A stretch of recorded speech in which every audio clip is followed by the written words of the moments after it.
Ethan from Charlotte, he was asking, where does Dabo rank all time if Clemson wins it all this year? Clemson wins the national championship. Where does Dabo rank all time? He is way up there for me already, Ethan. So if Dabo Swinney never wins anything else in terms of a championship, he's already up there for me.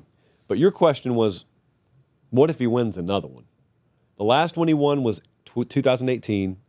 He played for it in 2015.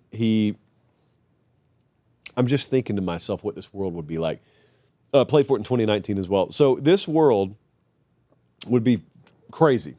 And I don't know what Dabo would do if he won a national title. Like I've got a kind of like a producer or a script writer's mentality in my head that says he should just walk off into the sunset. He could coach for another 30 years, though. I don't know what he would do. However, if Dabo won a national title this year and you remove Nick Saban, I think he's in the conversation with any other coach that's ever coached this game.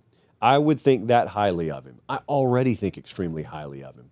He wouldn't have as many national titles as Bear Bryant, for example, like Frank Leahy, Woody Hayes. There are guys who numerically would have more national titles, but you know what?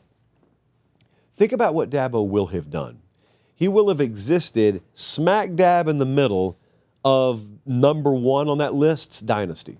And he will have gone toe-to-toe with number one, Nick Saban, and beaten him twice for the 2 national titles that he has. And then if he wins a third one this year, he will have done so in the face of everyone, including me, who told him that his ways and his approach to the new era of college football would not yield that kind of fruit anymore. And if he does that, I don't know that anyone has ever accomplished more. Aside from Nick Saban, I don't know that anyone will have had more impressive a resume, because I think the era Dabo will have done it in, part one, because it was during Saban's tenure, would be incredible. And then part two, because he will have not really wavered, even as the rest of the sport churned around him and he won a third one. I think it would be one of the most incredible resumes that you've ever seen. He is a guy that's very prideful. And by that, I don't mean in the bad, toxic way. I just mean he takes pride in the way he does his business. And that program, he takes pride in the fact that they operate different. Hey, quick time out.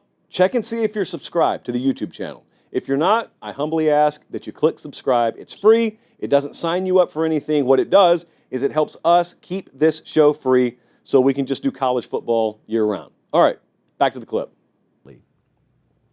Different's not always good. Different just for the sake of being different is a fool's errand. They're different, but it's not merely for the sake of being different. It's just because they choose to do it a different way.